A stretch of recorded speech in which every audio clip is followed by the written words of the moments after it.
Hey, Deborah. Hey, everybody. We'll give everybody a few minutes and just, I'm sure more will trickle in. So we'll get started a little after 6:30 probably. I know.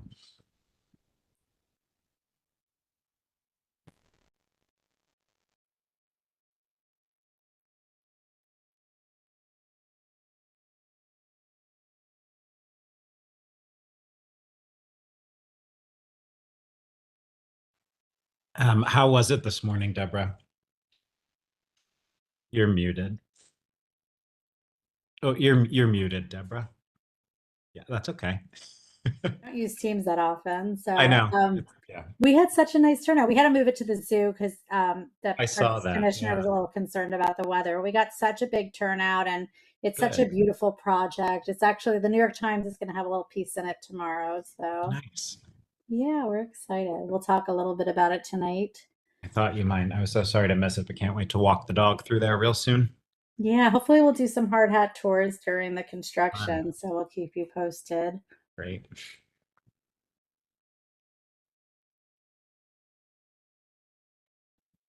Hi, how are you? Good. How are you?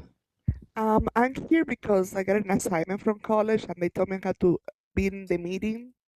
Great. We're happy to have you. Thank you. Do you got any agenda? Yeah, we'll go through it and I can throw it in the chat. We'll get started in a few minutes and you'll be able Thank to you. follow along pretty easily. Yeah, of Thank you course. for welcoming me. Yes. Do you live in the district? I live in Queens Okay, and cool. the meeting is in Brooklyn, right? Yeah.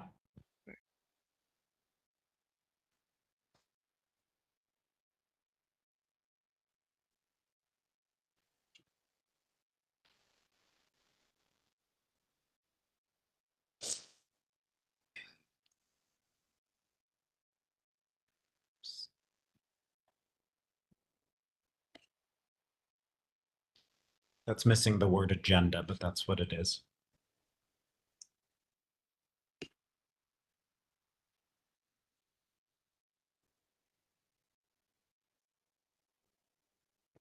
All right.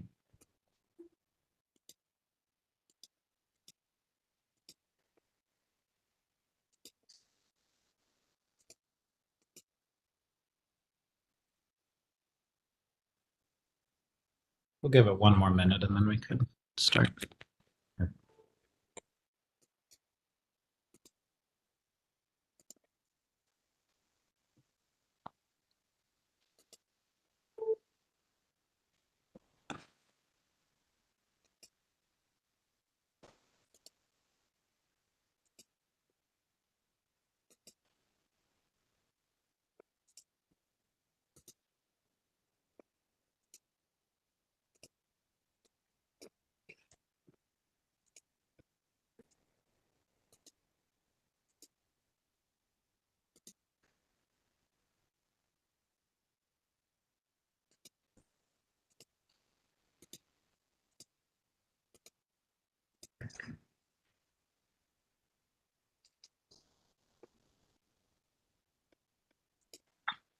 Right, we're getting there. Deborah, is Helios presenting this evening? He was going to. Let me just make sure he's getting online. Hold on one Okay. second. Great.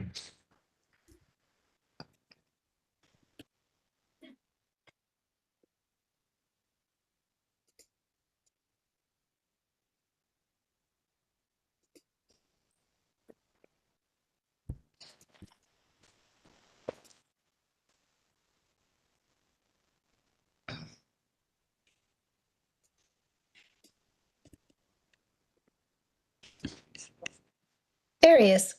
Great. Welcome. All right, everybody. Well, welcome to the Community Board 14, Community Environment, Cultural Affairs, and Economic Development Committee this evening on a lovely Monday. It's like we get a little nicer and then a little windier and then a little nicer and a little windier, but we don't mind. We'll take it. So let's dive in. We have a wonderful agenda tonight, being kicked off by Helios, who just joined us. Helios Rodriguez, who is the Community and Government Relations Coordinator from Prospect Park Alliance, giving us a much anticipated Prospect Park annual update. So we will give it right to you and dive right in, Helios. Thank you. Thank you, members of the committee and Community Board 14 as a whole for the opportunity to present. Just a second while I share my screen with you all.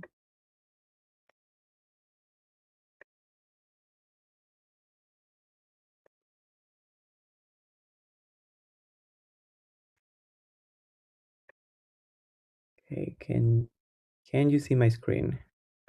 Yes. Just make it big. Okay. Can you still see it? Yep, you're good. Perfect. First time using WebEx, so I do appreciate you.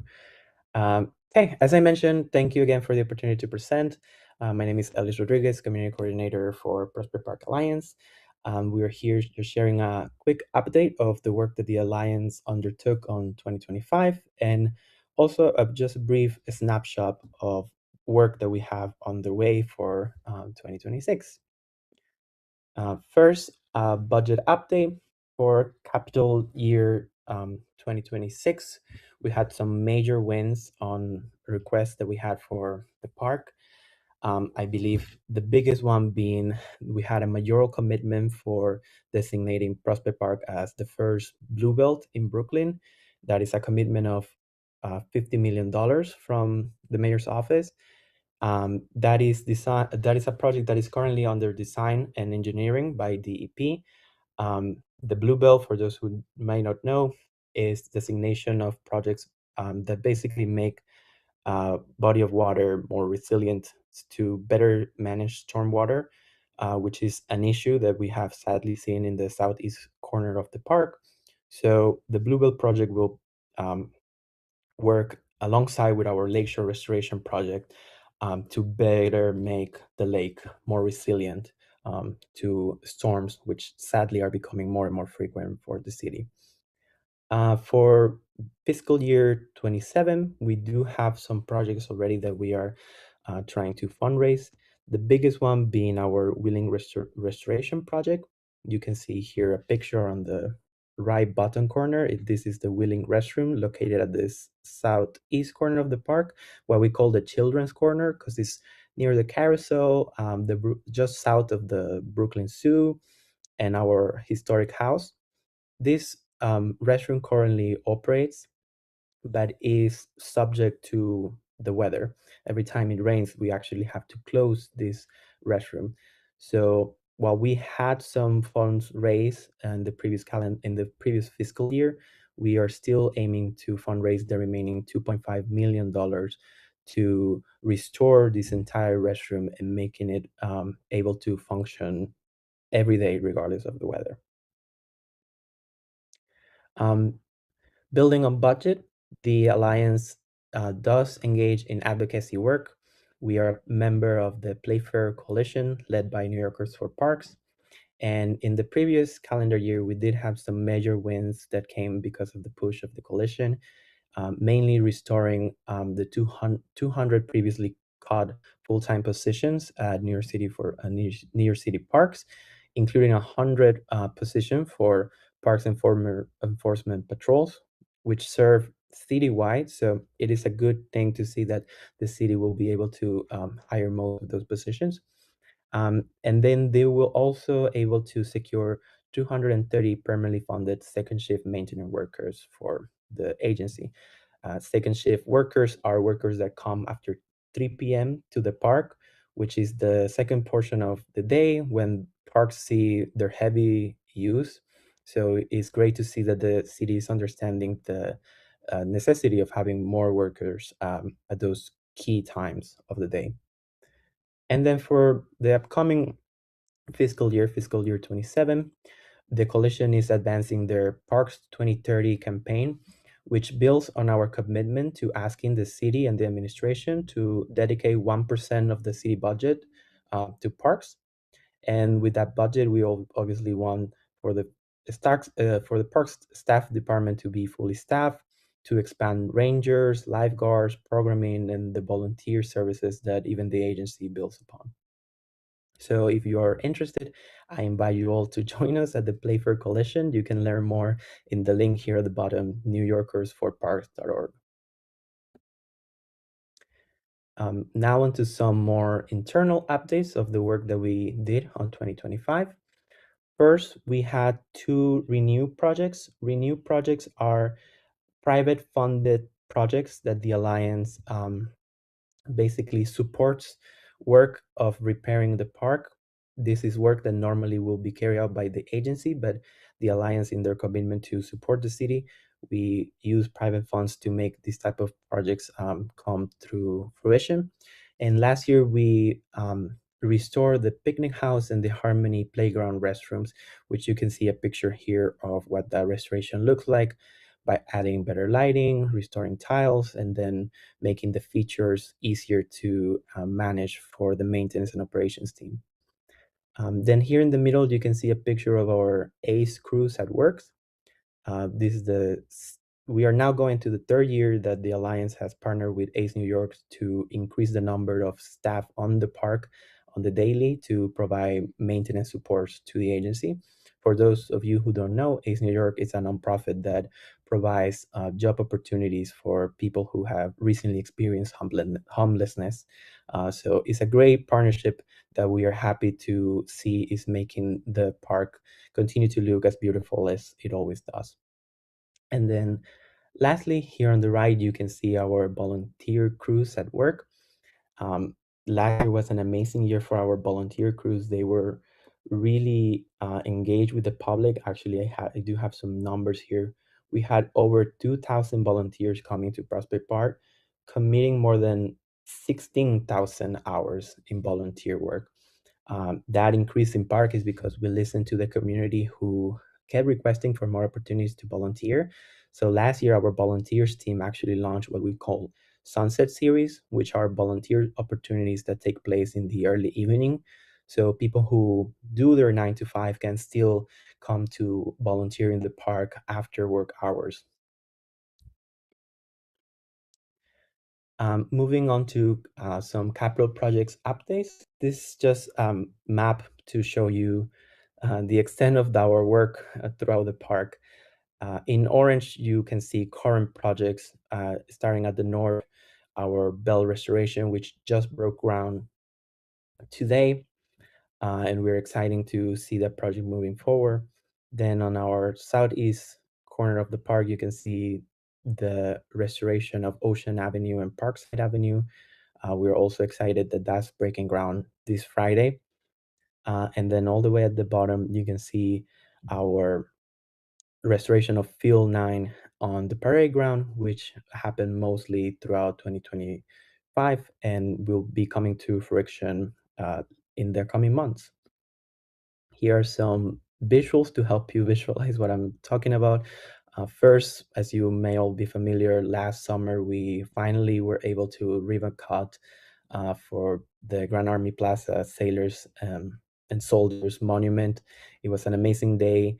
The restoration this is the first restoration, the first major restoration for the arch in more than 50 years. Our design and construction team even received an award for their amazing work that they did in restoring it. We're happy to be able to support that magnificent icon for Brooklyn for many years to come. Then here in the middle, a rendering of what I just mentioned, our returfing and addition of accessible paths for Field 9 on the parade ground, which should be opening ahead of the heavy use season as we get closer to hopefully warmer weather. And then here also in the middle, in the bottom half, you can see a rendering of what Ocean and Parkside will look like after the perimeter. We'll be restoring the sidewalk, adding a bicycle lane on Ocean Avenue, and obviously restoring furniture for the sidewalk, including lampposts, more trees, and benches. Here in the top, you can see a rendering of the bell restoration, which, as I mentioned, just started today. We are excited for the coming months for this vision to become a reality, adding accessible paths on the bell, adding a restroom to make it accessible, a nature play area for children, just a major lift for this area of the parks to be more welcoming for families and people. And then on the bottom, you can see a rendering of the Shirley Chisholm Monument, which should be installed soon. The artist is still working on the monument, but we are excited to welcome this new icon into the southeast corner of the park, and just cement physically the legacy of such a trailblazer as was former Congresswoman Chisholm. These are projects that are coming down the pipeline.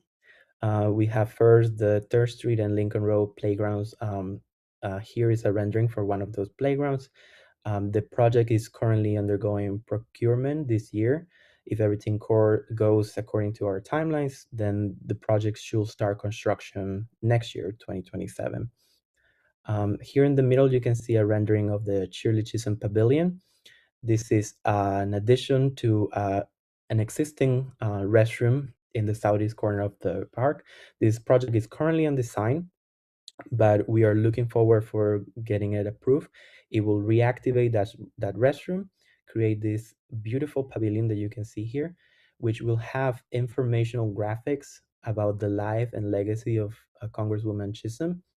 And we hope that this addition will place the monument into a larger context. We want people to see the monument and be amazed of seeing her face and wonder who she was. Well, this location will answer those questions and just place her in the larger context of what she meant for the community as a whole.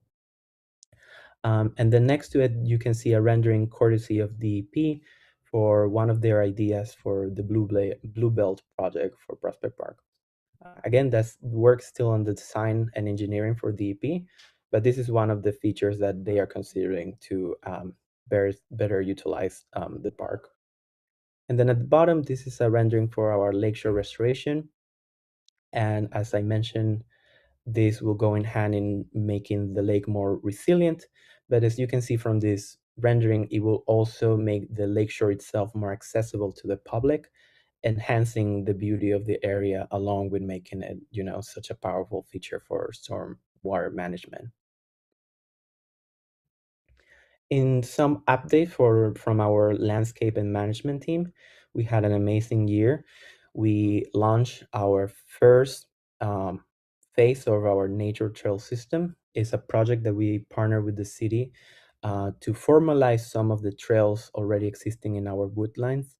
Is 4 routes or scenic routes that users can just visit at their own. And then we also were very luckily endowed for the work that we do. The Shelby White and Leo Levy Foundation endowed us with $10 million, which will enable us to hire even more gardeners to take care of the 250 areas of woodland that the Alliance takes care of. And then here at the bottom right corner, you can see our Woodland Youth Crew. It was an amazing year for our youth employment program. The teens were able to engage not only with our herborists and gardeners, but we were also able to partner with other organizations such as the Guanamoles Conservancy Canal to educate them in the work that we are doing in the city to make it more resilient and save the green spaces that we have in our borough. Here are some images of work that happened this year for our reimagined Leffers.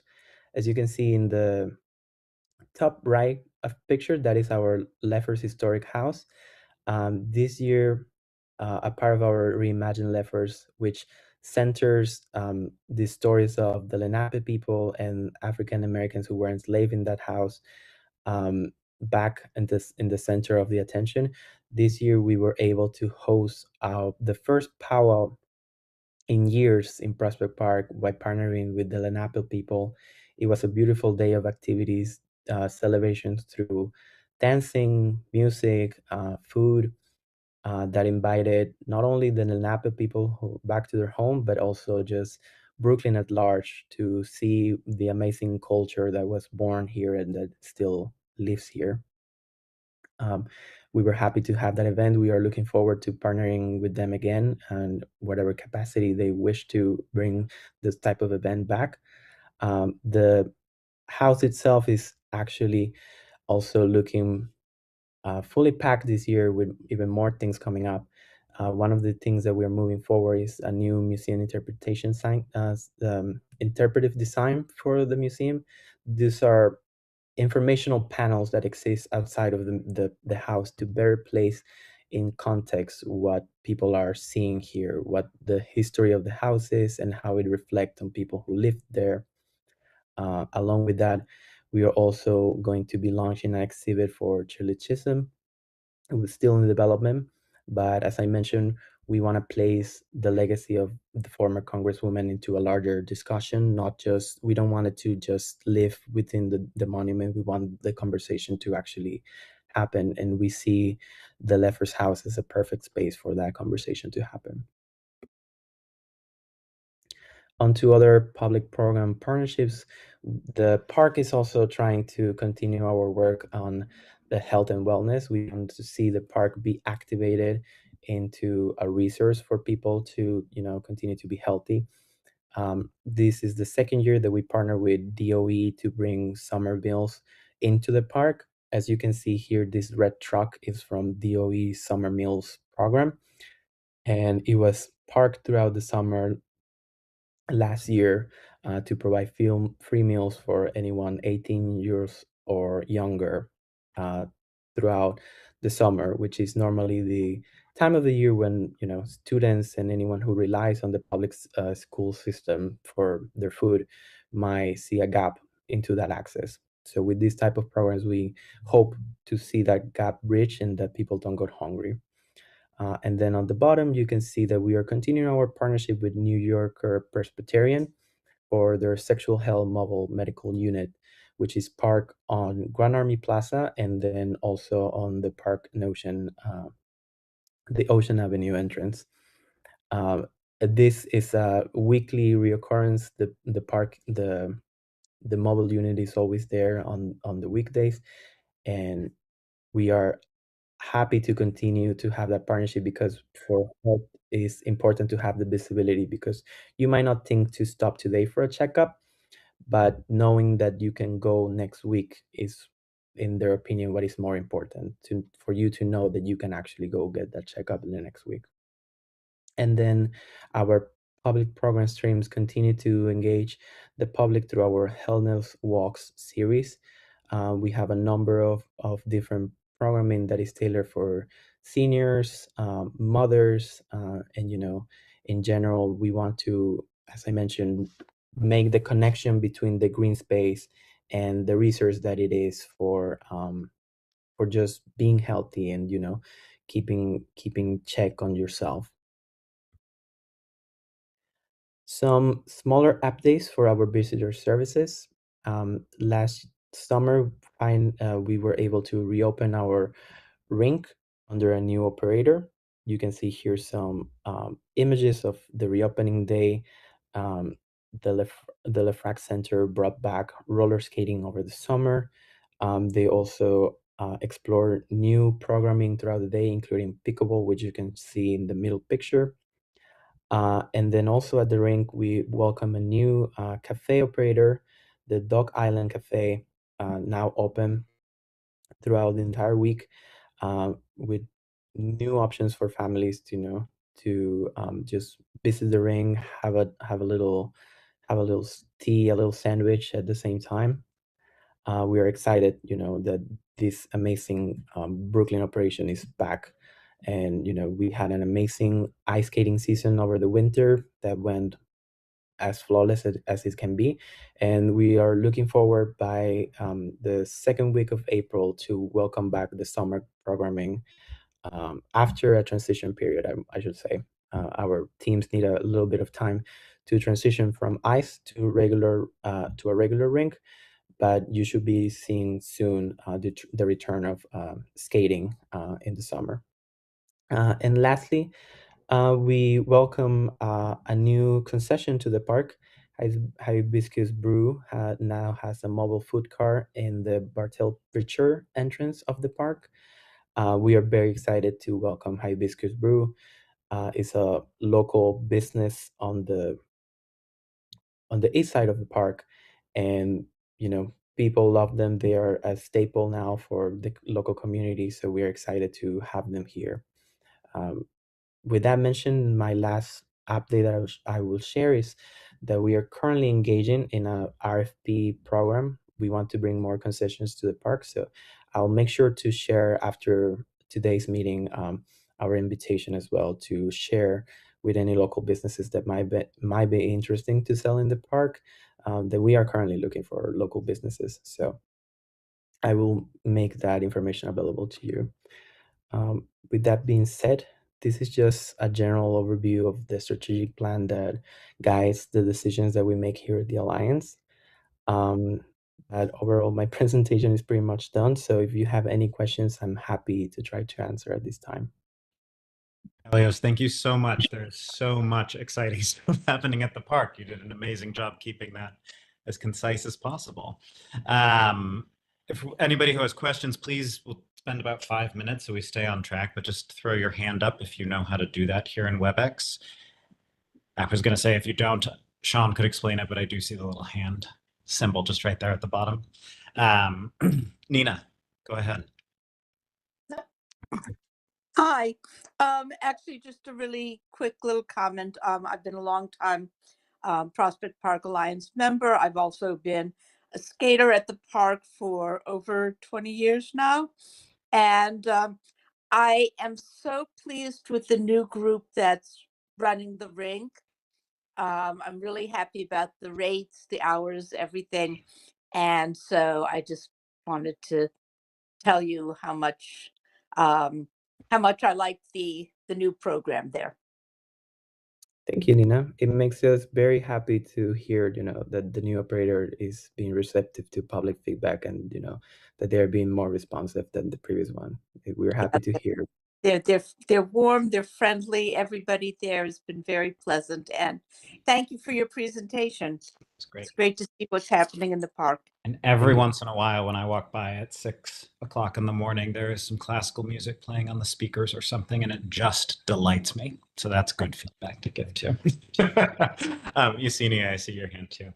Hi, how are you? My name is Yesenia Nunez. I'm your college student and my professor, the political assignment to.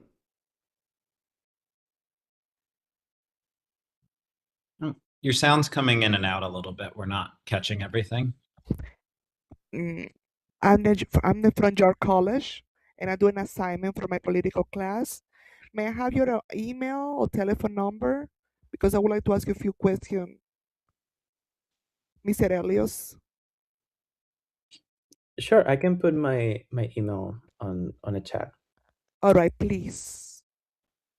And by the way, the agenda, where is it? In the chat, right at the Oh, top. the 1, 2, 3. This is the agenda. Yeah, that's right. Thank you again. You're welcome. And this presentation will go on the CB14 website quite soon. So that'll be a resource that lives forever. Oh, wonderful, wonderful. Great. Okay. Well, thank you so much. So thrilled to see everything just continue and to continue to receive updates. It's all very exciting. Thank you. Thank you. And I just put my email in the chat. So if anyone has any other questions afterwards, please feel free to contact me. Thank you. Excellent. Thank you so much. All right, on to the next agenda item. Taking one frame of our economic development responsibility here, we are very thrilled to welcome Rachel from the New York City Department of Small Business Services, who I believe is going to give us a nice overview of programs and services for the SBS. Hello, I'm Rachel. I'm an intergovernmental affairs liaison for the Department of Small Business Services. I also have my colleague Jason, who's going to be the one to give the presentation, but I will be here as well. So feel free to take it away, Jason. You will do. Thank you guys so much for having me. I'm gonna go ahead and share my screen if I can. Yep, there it is.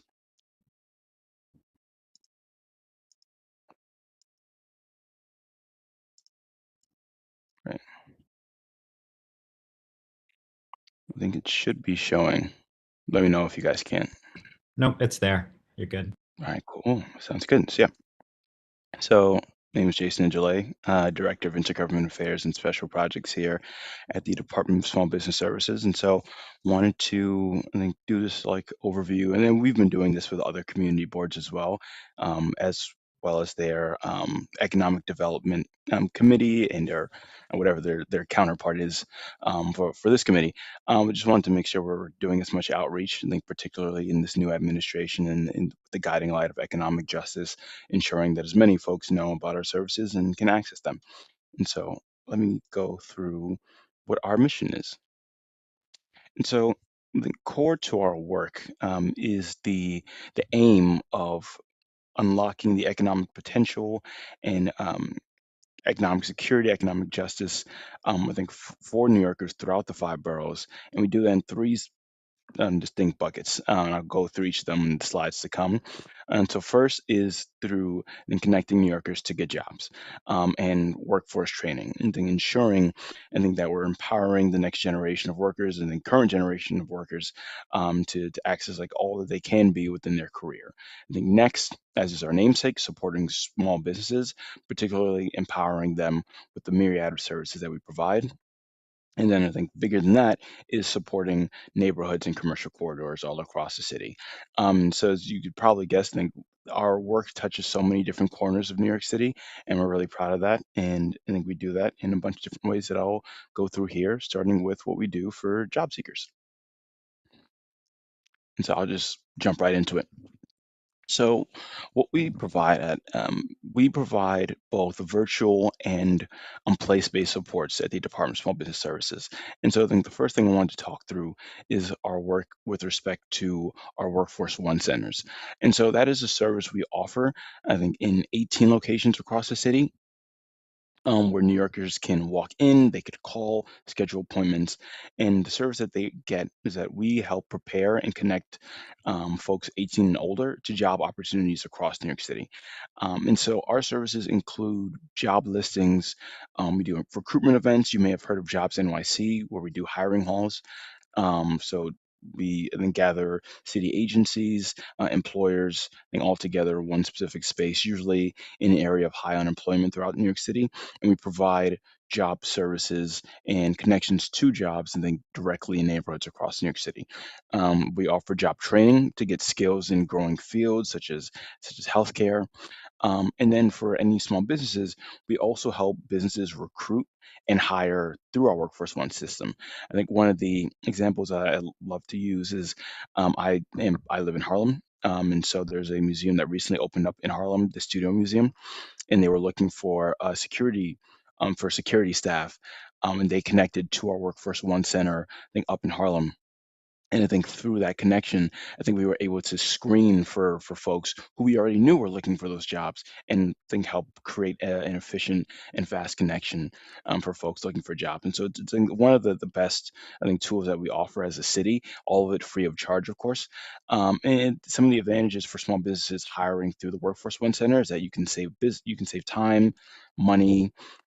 We recruit and screen candidates based on, I think, your needs, based on the qualifications you're looking for, and we will help to host, I think, events, interviews, both in person and virtually.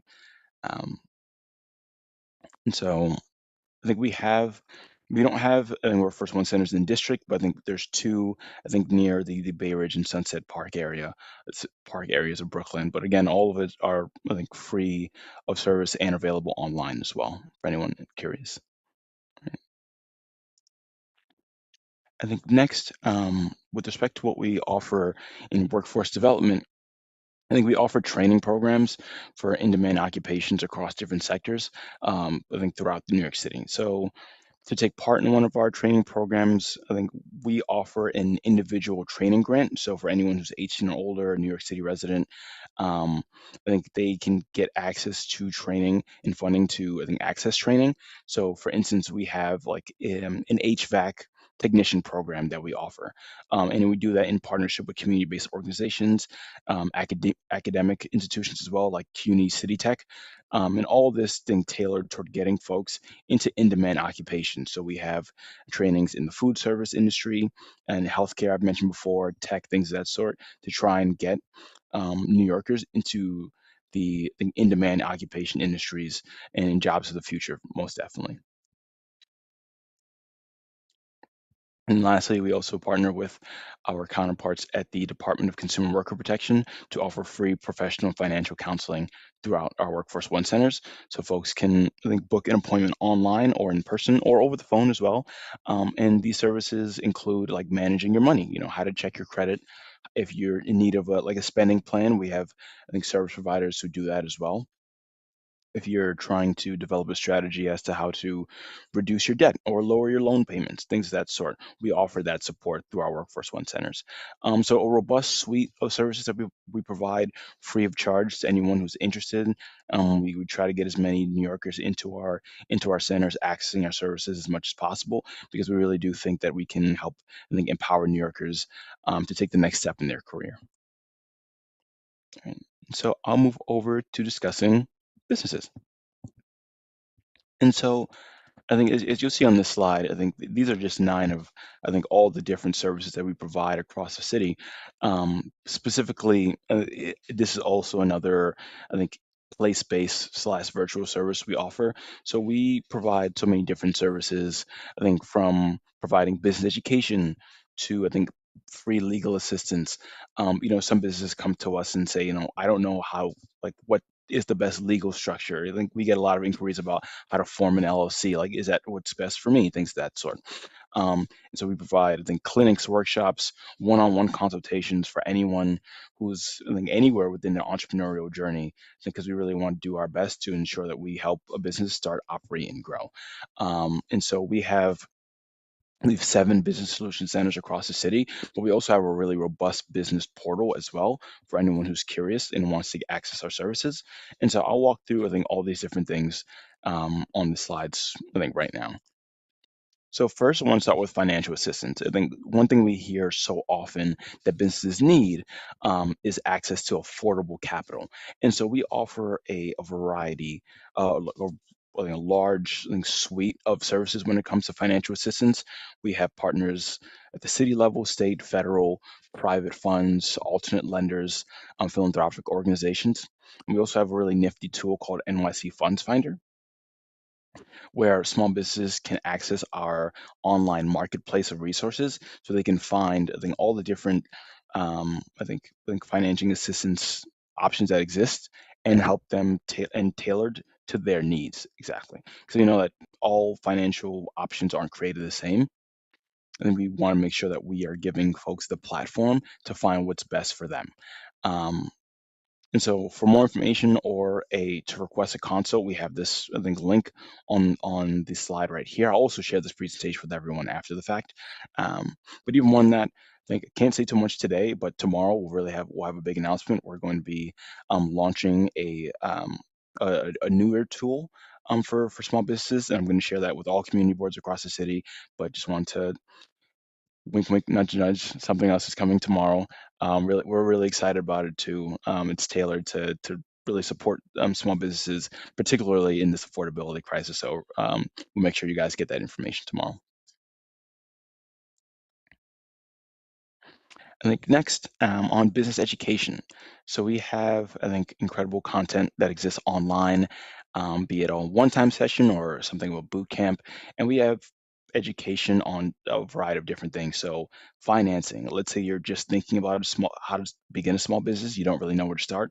We offer business education on like the first step to starting your small business. We do education on marketing, online sales, how to sell to government, how to certify as an MWBE, and a full suite of different services in a bunch of different languages as well. That we offer, I think, on our Eventbrite page that you can access, I think, through this link. And so I think it is never too late to learn how to finance, market, or plan for a small business. And so we try to make sure that we connect as many small business and or entrepreneurs to this resource. Right, the next thing I want to talk through is something that I think the mayor has spoken about a lot, both on the campaign trail and since coming into office, and that's our New York City Business Express Service Team, what we call NYC Best. And so this team, or this service rather, is dedicated to helping small businesses navigate the labyrinth of government regulations, and to also avoid, I think, fines and fees. And so we help businesses by streamlining the different interactions that they have within city agencies and provide key advice on how to expedite permitting, how to expedite licensing, how to avoid fines and fees. I think, for instance, one thing we like to say is that, like, if you are a restaurant, we know that A letter grade is super important for attracting and keeping businesses.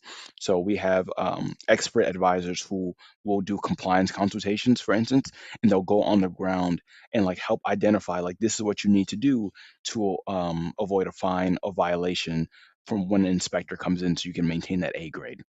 And so, as an agency, we don't give out fines and violations. I think we are purely in the, I think, support business, so to speak.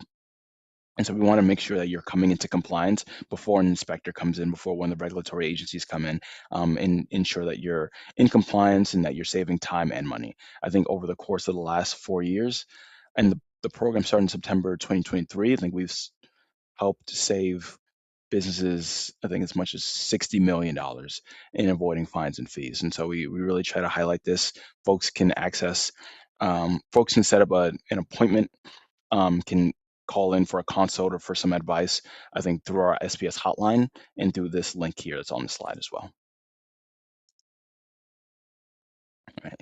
Next, I want to talk to you support we offer to commercial tenants. So we offer free litigation pro bono assistance for commercial tenants through our commercial lease assistance program. And so this service, I think, connects small businesses to, I think, legal services when it comes to helping sign a lease, just navigating your rights and responsibilities within a lease. If you're thinking about amending, terminating, or renewing a lease, or just want to know, like, how can you best have a conversation with a landlord, we offer this free legal service to folks across the city.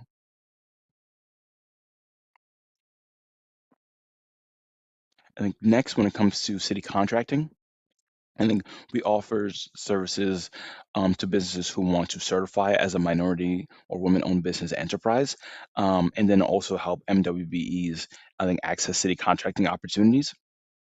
And so we offer workshops, webinars, we offer a mentorship program, um, and then we also, I think, have services designed to help certified businesses compete for and win contracts.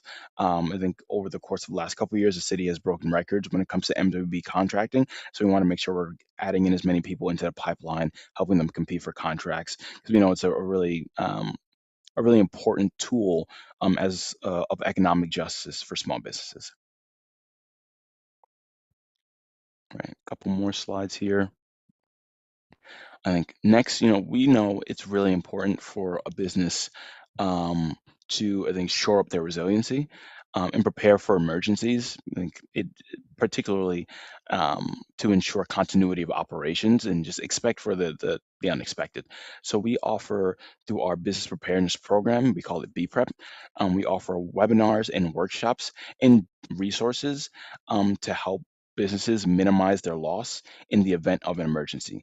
We offer for businesses in flood-prone areas. We offer free risk assessments, and so we have teams that will come out, think, like, help you, like, understand, like, what is at risk if in the case of a flood or some sort of disaster, helping ensure, I think, you have the most pertinent information and resources to become more resilient. We also have an emergency response unit team. So whenever there's a fire or some sort of disaster, we have a team that will go on the ground. We correspond with different agencies such as New York City Emergency Management, NYPD, FDNY, to help assist with retrieval of valuable items and documents, to help ensure that we help you secure and prevent losses, help you connect with legal services as well, and a variety of different resources if in the case you are trying to, I think, um, become more resilient or responding after emergency. And then next, like, you don't have to have any of this memorized. We have a great site, the NYC Business Portal. And so it's a one-stop shop for businesses to access a variety of information pertaining to how to apply for a license or permit, how to understand the status of their application. And we've worked with so many different agencies to upload their information as well, so they can access, I think, free services and free resources all in one place. The next, we offer the SBS Business Hotline. So for any small business or any entrepreneur looking to access our services, we have this this hotline for anyone who's curious. And then the last thing I want to talk to is what we offer for neighborhoods and commercial corridors. And so I think throughout, New York City, I think there are 78 business improvement districts, also known as BIDs. And BIDs have been such a great, partner to us in our work. I think they do so much work to beautify commercial corridors. They invest into, the storefronts. And they do things like supplemental sanitation and really do help increase foot traffic and support small businesses across the city. But we also know there are different community-based organizations like merchants associations who have relationship with businesses and support them, particularly in the moment of this affordability crisis. And so we have staff that are dedicated to supporting, business improvement districts and community-based organizations. We also offer, grant opportunities for folks who are, hoping to, beautify the corridors. I know we're going to be putting out applications for the next round of grants for neighborhood grants in a couple weeks, and so I'll make sure you guys have the information as well when it becomes live. But I think we have, great community partners, right in the district. So I think is I believe it's the Flatbush Community Alliance is within the community board boundaries, as is Flatbush No Strand Bid as well. I know Kings Highway is like just south of the community board, but I think there's so many different community-based organizations doing the work of commercial revitalization and bringing New Yorkers into our small businesses.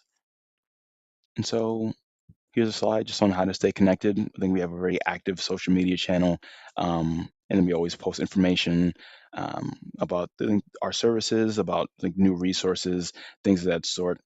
And so, yeah, you can also go to the site to sign up for our email list as well, so you can stay on top of news announcements and opportunities. So yeah, that is my presentation. Really appreciate you guys having us. Jason, thank you. We appreciate all of that information. Sure. Super great to hear directly from the source. Mhm. We welcome questions. Let's see, Shawn has one. I'm just curious, right off the bat, are there eligibility criteria for either the workforce development programs or the business support programs? So I think we take in for small business support. I think we don't we invite everyone to come and access our services. I think with respect to workforce, I think the eligibility is like 18 and older. I think be a New York City resident, and so yeah. But everybody else is welcome as long as you're over Mhm. 18. Yeah. And if there's a case where someone isn't eligible for whatever reason, and I don't think there is, I think we refer them to another partner agency. Amazing. Thank you. Mhm. All right, District Manager. Thanks. Just a couple housekeeping things real quick first. Thank you so much, Jason and Rachel, for making it. I know you had other pressures on your schedules tonight, and you made this one work out. And so thank you for doing that. No problem. And you said you'd share this with others. If you email it to us, it will go up on our website along with the recording, so it will be a resource ongoingly. The Studio Museum in Harlem is beautiful. I'm so excited it reopened. That was a good shout out. But and you also shouted out our bids, which do great work. Lauren Collins and Kenneth Mbonu are creative, hardworking people. But I'm glad you also mentioned our Merchants Association, because not every merchant group is bid ready. And Yeah. so to the extent that we have the Cortellia Road Merchants Association, very, very active, the Newkirk Plaza merchants struggling to maintain their level of activity, supported by Flatbush Development Corp., which I know gets a lot of SBS grants. So those are the groups that, those merchants associations that have explored bidifying, but aren't going to be doing it. If any focus, and maybe tomorrow's announcement, I don't know, but the focus on supporting merchants associations as much as bids would be most welcome. And then I'll reach out, because I'd love to get the the Midwood Merchants Association Yeah. revitalized, because Indeed. that's a corridor that hasn't had an organizing entity over it for a while. And then I think One other thing.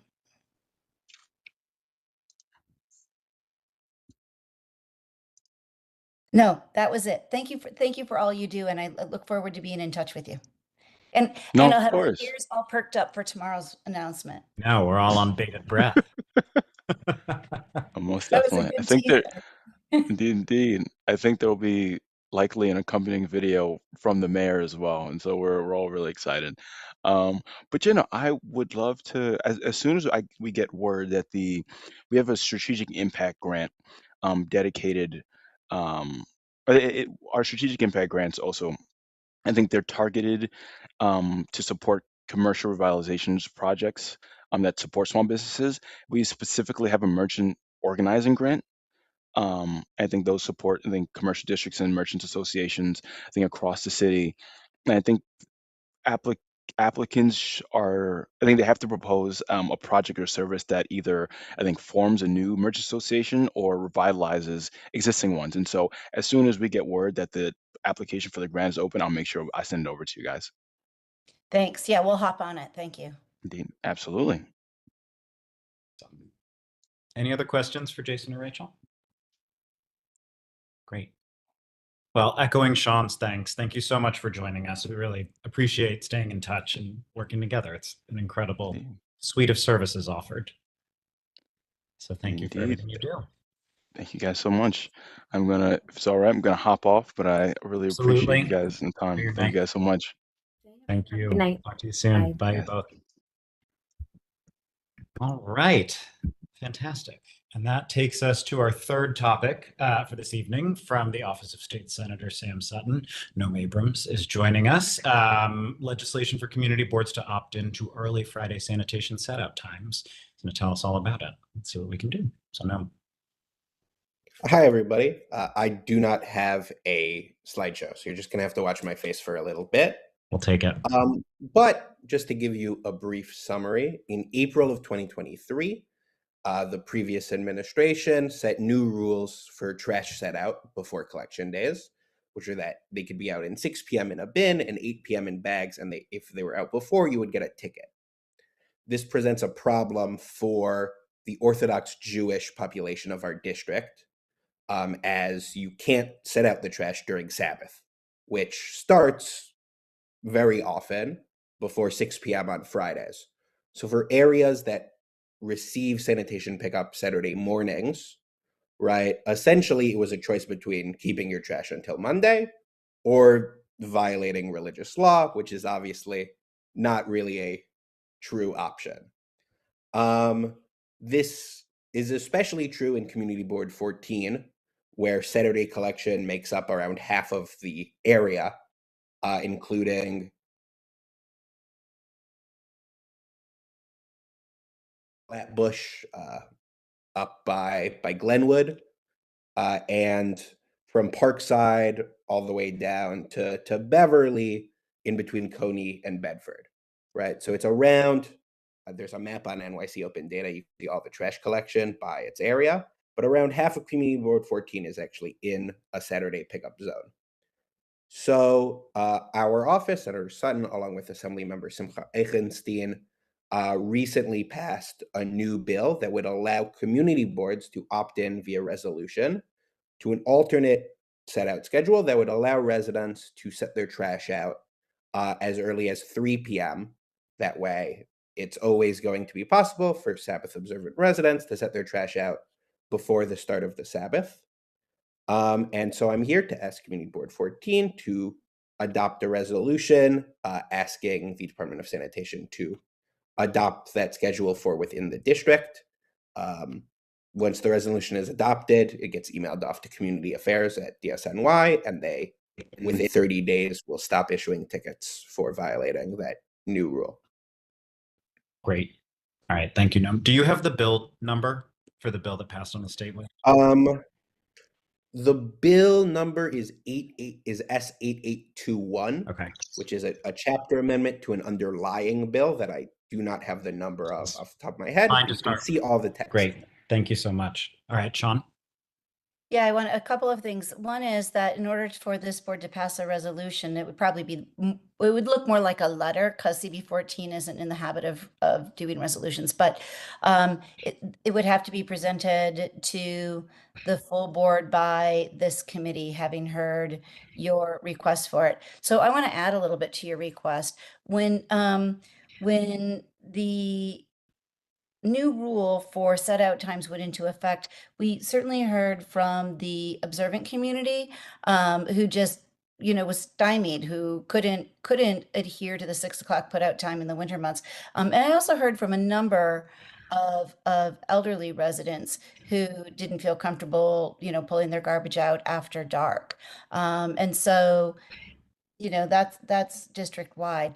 The other thing is that in the past, the Department of Sanitation had practiced some discretion in the religious community, like over holidays and stuff like that, and wasn't so hardline on enforcement. But that same cultural sensitivity did not attend to this new rule. There was a big change in the department in terms of practicing that discretion and understanding the communities they were serving. So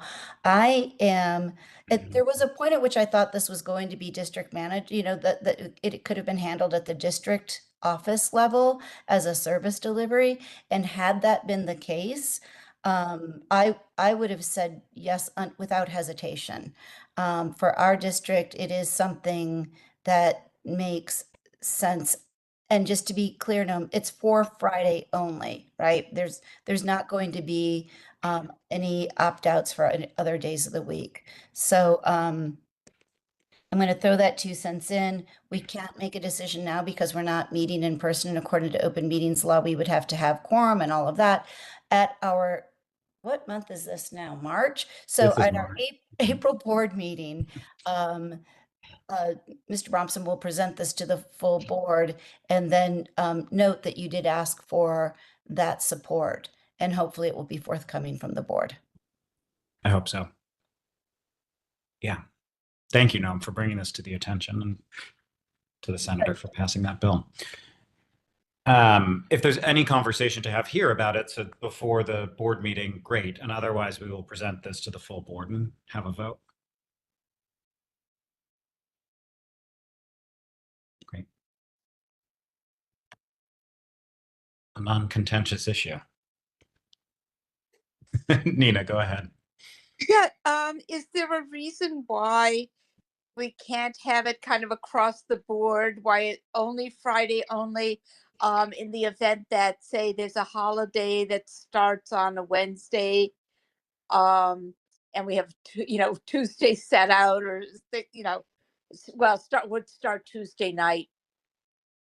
I mean, I know that the rules are a little different in terms of carrying and things when it's a yontif rather than Shabbat, but for some people it's still an issue.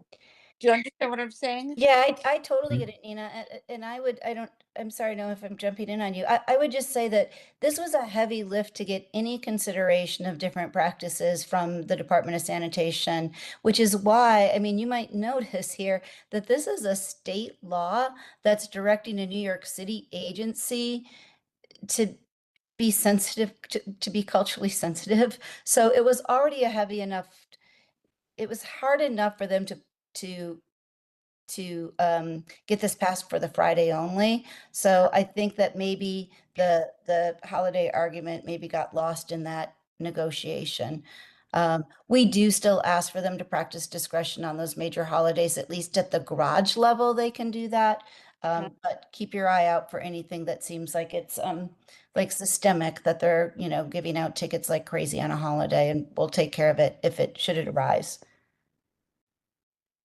Yeah, and to echo that point, right? I think a lot of it is that as a city agency, a lot of the discretion is with the city and not the state. For instance, the original draft of the bill would have just done it for the city, where it was 3 p.m., and not have the community boards each select whether or not to opt in. But we received some pushback from other legislative members and eventually chapter amendments from the governor's office that left that discretion back to the city through the community boards instead of letting the state kind of make that unilateral decision. As well as, at the time, this was primarily meant to address this new issue where when the rules were rolled out, even though most places showed this kind of discretion for holidays, it was kind of an immediate crackdown when these rules came out. And there were talks with the city at the time about getting that discretion, and nothing ever really came of it. Okay, thanks. And my understanding, it was supposed to reduce the rat population, but last time I looked at a rat, it was not wearing a wristwatch of any sort. So there you go. But thank you. Thank you. Yeah. Thanks for the question, Nina. All right. Any other questions for Noam? Well, thank you, Noam. And thanks to the senator. Hopefully we No look problem. forward Thank to you all for providing a having letter me. soon. Thank you. Great. All right. Well, a lovely trio of topics for this Monday evening. Is there anything else anyone would like to discuss before we come to a close this evening? Great.